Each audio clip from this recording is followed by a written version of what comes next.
Every time I go outside, I feel a cold breeze against my skin, a tingle up my spine. Not the wind, mind you, but something more unnatural. I don't go outside too often, to be fair, but it feels like someone or something is watching me. Starving eyes observing my every move, waiting for me to slip up once to close the video and watch something better. Can't say I blame him. What's a small creator like me doing on a platform like this? Making content that I know won't do well.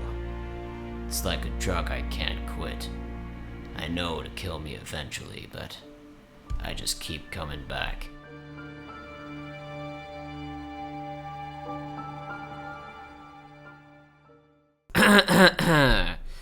So, I watched the Constantine in parentheses 2005 film for the first time a few months ago, and since then I've been obsessed with this question. Why was this not a success? The film grabbed me from its aesthetic to its subject matter, and I just had to look further. From researching, I discovered an entire series of comics that I had never heard of before, Hellblazer. I knew the film was based on a comic book hero, but I never expected it to be part of such a far-reaching and long-spanning series, and the fact that I had never heard of it astounded me. Even my sibling, who has read a lot more comics than I have, was not familiar with the series. The more I researched, the more I was intrigued, and the question became, why has an adaptation of Hellblazer never succeeded? I just had to talk about this because I believe that this deserves to be explored, and also because the other projects I'm working on are quite ambitious and will take a lot more time to finish. The character of John Constantine was actually created by Alan Moore in his run of The Swamp Thing, and he was so intriguing as a character that DC, and then later Vertigo, created a franchise based around him. I read the first volume and some other highly regarded story arcs in preparation for this video, and from what I've read, it is indeed a pretty unique comic series. Constantly using distinct and creative page layouts, the writing is both grim and comedic. Constantine as a character feels more like a service worker rather than a hero. He works out of necessity and not so much for the sake of charity. He still feels empathy for the people he saves, but he acts more out of his own guilt, which is explored both in the comic and in its adaptations. The comic itself definitely started quite bleak, dealing with extremely heavy and mature topics, as this was past the point of the Comics Code Authority having complete control of the comics industry.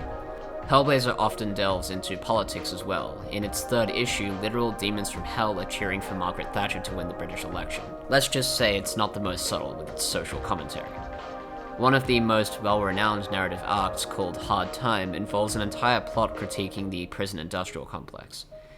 If I hadn't watched the film adaptation, I would have missed out on this fascinating franchise, but what surprised me the most was how different the film was, so let's explore that.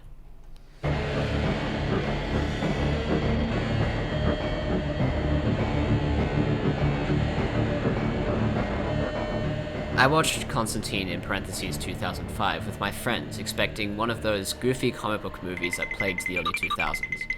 The reason we watched it is because we challenged ourselves to watch one Keanu Reeves movie every day. We got 7 days in. Watching Constantine was the first time I had been truly surprised by a movie since The Boondock Saints, but in the complete opposite way. This is Constantine. John Constantine. Asshole.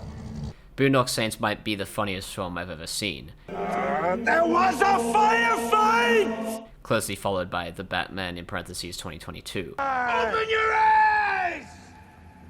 Constantine, however, was surprising in that it was genuinely phenomenal, in complete contradiction to its critical reception.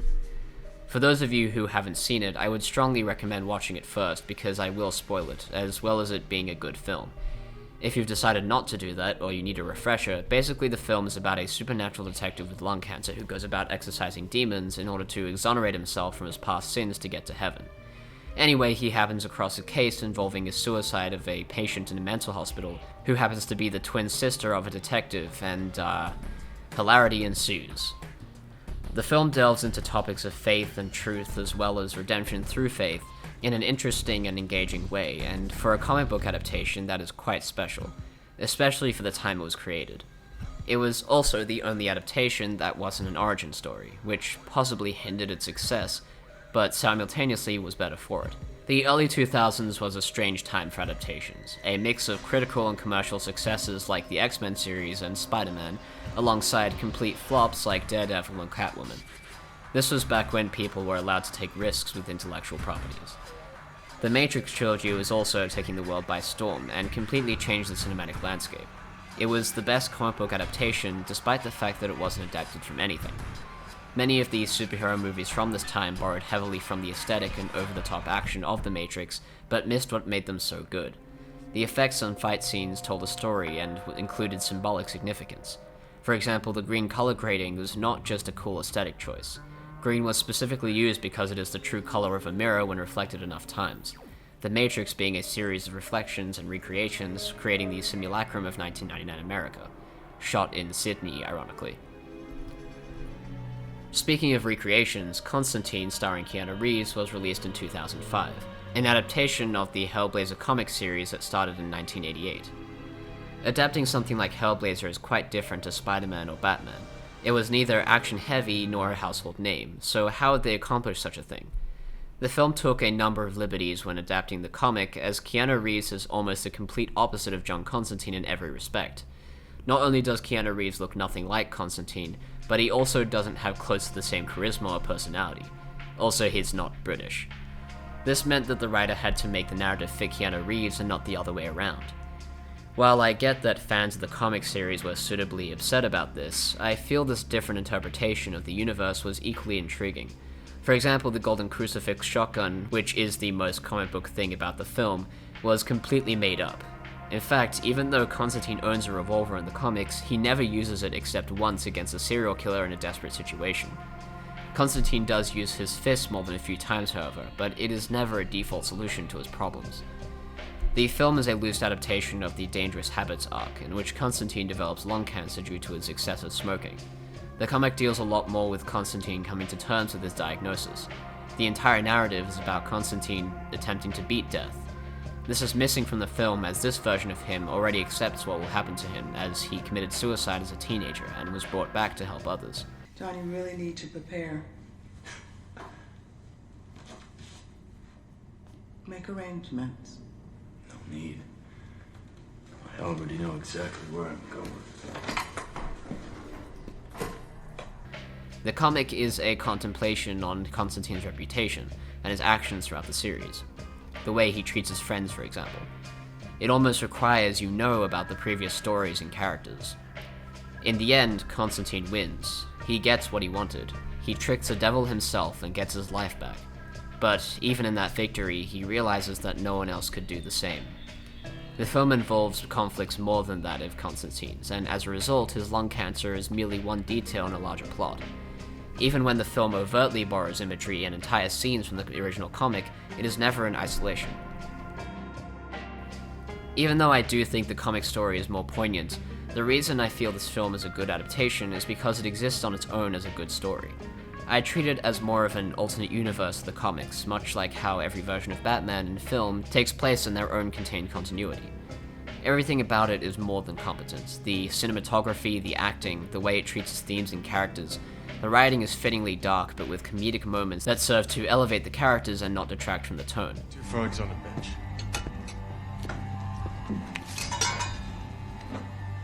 Two frogs on a bench. No. I'm with the guy you just... John! John! The story feels like a typical noir thriller, but in a setting that is uniquely fantastical, with a plot that unfolds naturally and keeps the viewer engaged. It might be slow at times, but it never feels dragging. Constantine sacrificing himself for the wrong reasons is a constant and effective piece of characterization, taking his life as a teenager to escape his abilities and not taking care of himself. His constant smoking being implied as a second attempt. You are going to die young because you smoked 30 cigarettes a day since you were 15. And you're going to go to hell because of the life you took. Him eventually realizing that his only way into heaven would be to sacrifice himself to save the soul of someone who's seemingly committed suicide is a meaningful way of connecting his character arc to the plot.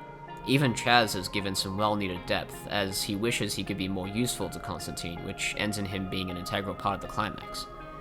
The characters wouldn't work nearly as well if the actors weren't doing a good job, but they certainly are. Tilda Swinton plays a great androgynous Gabriel. You're fucked.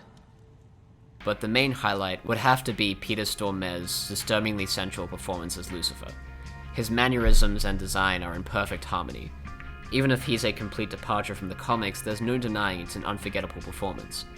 I just wish there were more of him. Let me help you.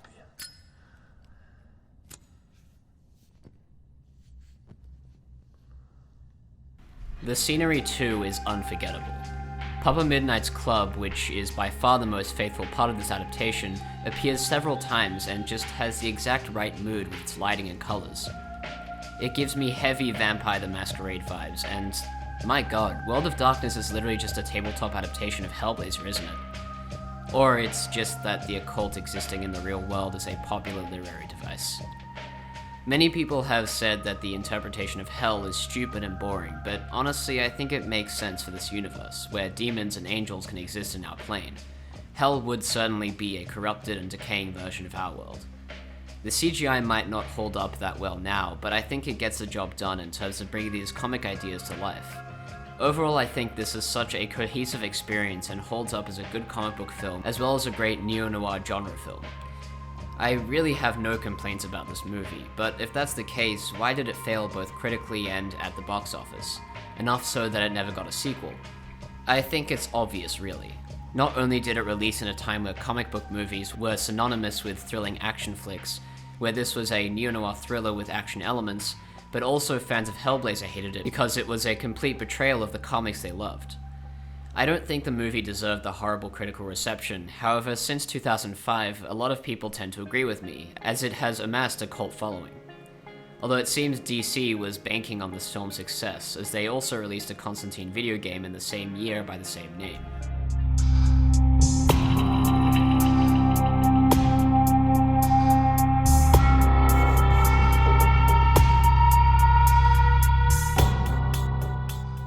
Movie tie-in games were not at all new. DC did this with Catwoman just a year before, which happened to be another complete failure. But how does this one hold up? Well, this game was so mediocre that it didn't even gain a cult following. Honestly, it's not the worst game I've ever played, but it is definitely hindered by being based on the movie adaptation. It's such a bland and uninspired third-person shooter that if you change the protagonist and title, you could barely tell it was supposed to be a Constantine game. The spell casting is pretty unique, I guess, but the only somewhat interesting spell, gameplay-wise, would be a spell that lets you travel into the Hell Dimension, which opens up certain paths while creating obstacles in others. I wish it was utilized more, however, as I think it would be a great tool for puzzles, but other than that, there was nothing else original about this game. To stretch the 2-hour runtime of the film into a markedly longer game, they add completely new and pointless story beats, and as a result, the game is just way too bloated. I'm really getting tired of this crap. They also remove others that completely ruin the story of the film. For example, the ending now features a long boss fight with Mammon, and after that, Gabriel doesn't lose their wings, John doesn't sacrifice himself, and Lucifer doesn't cure his lung cancer. He just continues smoking and says this stupid-ass line. You never quit, do you, Constantine?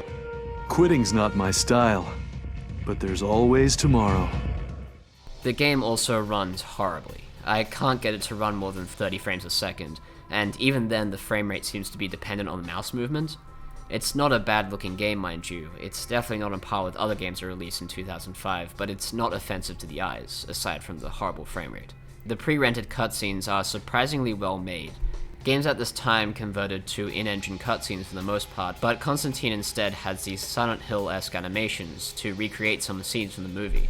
And while they don't look all that impressive now, it is still somewhat admirable that they took the time to make these. It is unfortunate that Keanu Reeves didn't have the same enthusiasm, because the voice actor they got to play Keanu tried their best and did not succeed. This is Constantine. John Constantine. Asshole. In fact, all of the voice acting in the game is pretty awful, and it's strange because some of the voice actors that they got are actually pretty seasoned. So it's probably either because of the direction or just the script that they were given, because even the scenes that they didn't add, they actually rewrote the script, and it just ends up being so much worse than the film. Like, Papa Midnight does not have nearly as much presence as the live-action version. You know the rules of my house. While here, you will abide by them. Neutral ground. You both know the rules. Honestly, I'm not sure what a good Hellblazer game would look like. Obviously, the action genre simply doesn't work. Although, if I were to design a Hellblazer game, I would probably make it a narrative-based detective game, like LA Noire or Disco Elysium. It would be in the third person, like LA Noire, with interactive crime scenes. However, the plot would follow one mystery set in a medium-sized open world with a modest cast of characters to be developed as the player progresses, like Disco Elysium. Kuno, pig? One thing that's missing is how spells and exorcisms would play out, and I think that would be the hardest thing to pull off. Perhaps it would work like the Phoenix Wright core scenarios. Hear me out for a second. Using the information you gather from crime scenes and witnesses, you can identify the specific threat and can thus work out its abilities and weaknesses. Once the weaknesses are exposed, the player must correctly form a sequence of spells or holy relics to exorcise the threat. If you misidentify the threat and use the wrong spells or sequence, the exorcism fails and the world becomes slightly more paranormal. I feel like I'm making a design document, but I honestly have no idea how this would come together, and if it would even be enjoyable. What do I look like? Some kind of video game developer? So while editing this video, I happened to play a game called Shadows of Doubt. Well, it's not technically a game, it's a demo because the game isn't out yet, but from what I've played, it is everything that I would want from a Constantine game, and it's honestly one of the best things that I've played in a while.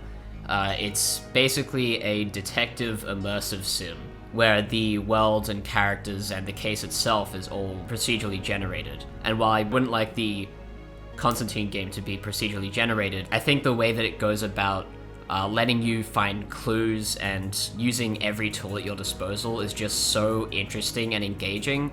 And I think it works perfectly for Constantine because he's not a detective, so whatever he does is not, let's just say, sanctioned by the police department. So he's basically sneaking around and doing stuff himself anyway.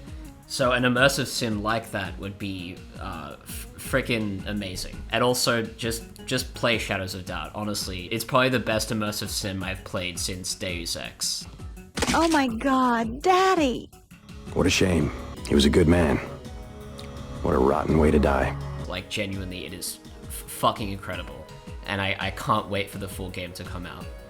Honestly, I would love to see another attempt at a Constantine game, but I doubt we'll ever get one in the foreseeable future. Don't lose hope yet, however, as we also got a Constantine TV show 9 years later.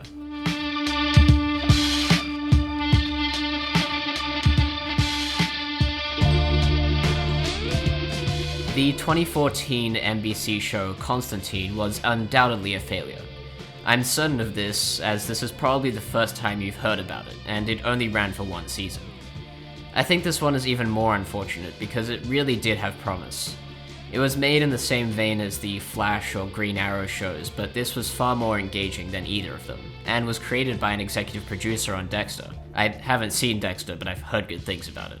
This show has a similar structure and style to something like Doctor Who, where each episode deals with a completely new and unique threat, but there is also an overarching progression of the world and characters throughout the season.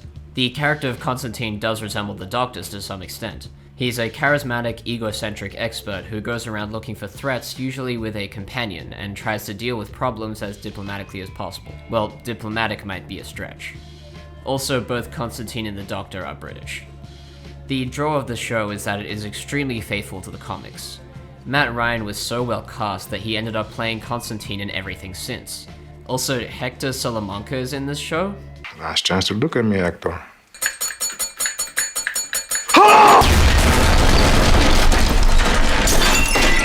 The pilot episode of the show is extremely fast. They jam in a ton of background information and setup in 40 minutes, and it just doesn't work very well. Things just keep happening without any respite. It's not a great first impression, however it does not represent the rest of the show. Each episode is based on one of the Hellblazer issues, and they do a really good job of adapting each story while also changing some elements to make them more relevant and allowing them to work as 40-minute episodes. Take the episode A Feast with Friends, for example, based on the very first issue. If you want to watch this show, which I would highly recommend because it is genuinely enjoyable, I will be spoiling this episode, so you can skip to here. It's pretty easy to find. If you're in Australia, you can watch it for free on 9Now, but anywhere else you can easily find an archive.org link with a high-quality rip of the entire season.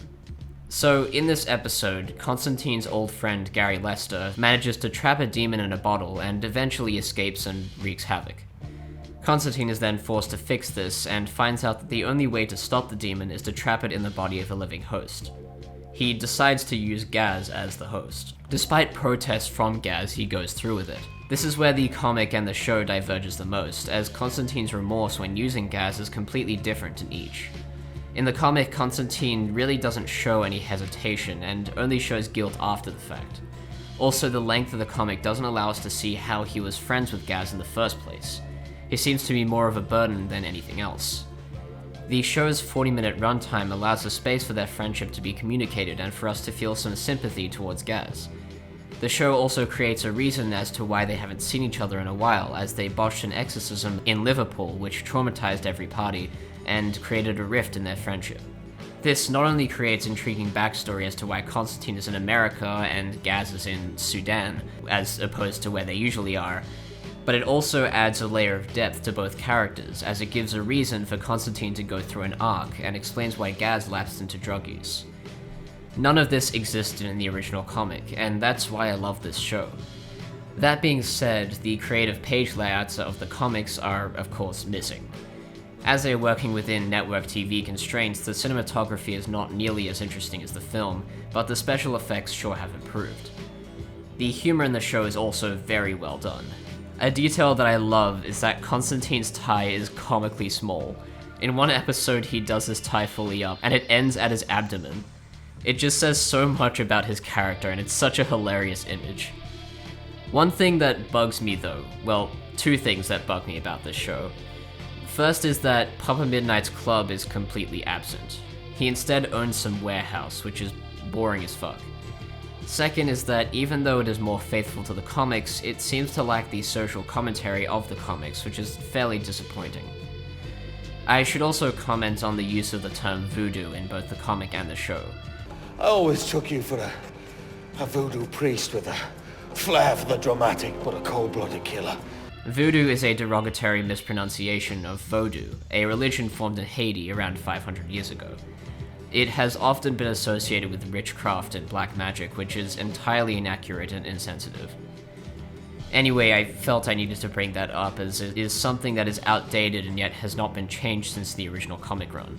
I really like this show, and it is extremely unfortunate that it was cancelled after only 13 episodes, especially since it ended on such an interesting cliffhanger. I genuinely want to know what they had planned for Season 2 and beyond, because there were so many directions they could have gone in with the story, the characters, and the world. We'll never see that, however, and I doubt they'll make a 2-hour special that ties up at least some of the loose ends if we bully NBC enough, even though it has worked in the past.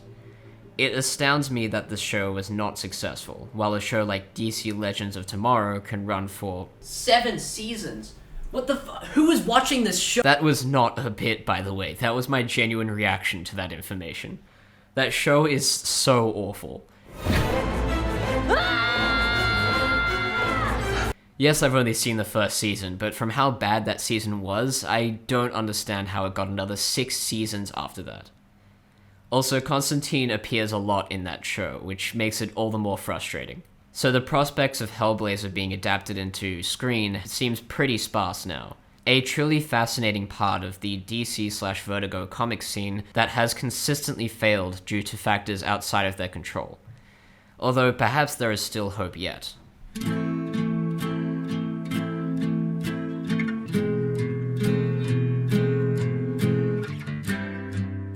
Chances are a few of you watching this video already know that Constantine 2, a sequel to the 2005 film, has been announced. Even if we don't know the exact date it will be released, it's good to know that it will get another chance. If there's a perfect time to release this, it would be now, because if there's one thing I learned from the Batman in parentheses 2022, it's that comic book films don't have to be amusement parks anymore, to paraphrase Martin Scorsese. Also, Peter Stormare has pretty much been confirmed to be returning as Lucifer in the sequel, so any excuse to see more of his performance is very welcome. I really hope this movie truly acts on the potential the first film had, because there is so much they could do with this universe, and with the much more flexible cinematic landscape we're in right now, and the increased capabilities of CGI, there are all the opportunities to make this film phenomenal, and for it to actually succeed on top of that. As for TV, apparently there was a reboot series being developed by Bad Robot, J.J. Abrams' studio, and produced by HBO Max. This sounds like a very interesting pairing, and honestly, a non-network TV show would work much better as there would be less limitations in terms of effects and creativity. Of course, HBO cancelled it before it ever saw the light of day. That doesn't mean it can never exist, as there could be another company that picks it up, but that's not guaranteed, and it probably won't release unscathed. It is extremely strange how this comic series seems to be the exception when being adapted to TV, despite that it's a flagship series for Vertigo, whereas much more niche characters have managed to get several seasons on network TV and streaming services. Even though the question of this essay would suggest that I have an answer to this, I truly have no idea why it has never gained traction as a series. After consuming all this Hellblazer content in such a small amount of time, I've now become a die-hard fan for this franchise. It is genuinely one of my favorite comic universes now. I didn't mention the animated Hellblazer films or shorts because I cannot stand the DC animation style. It is just so bland and uninteresting, and this franchise does not deserve that. If you want to get into Hellblazer but don't know where to start, maybe you've seen the film and you want more, honestly I think starting at the very beginning is the best way. The original issues still hold up as great stories and great comics. The art is consistently great, the writing is done by comic veterans like Garth Ennis, Jamie Delano, Brian Azzarello, etc. You could also watch the TV show if you don't feel like reading, because it includes a lot of the narratives from the original run, and it's just a very good interpretation of the character. Thank you so much for watching, and please let me know what I got wrong or what I could improve in future projects because I live off feedback and nothing else.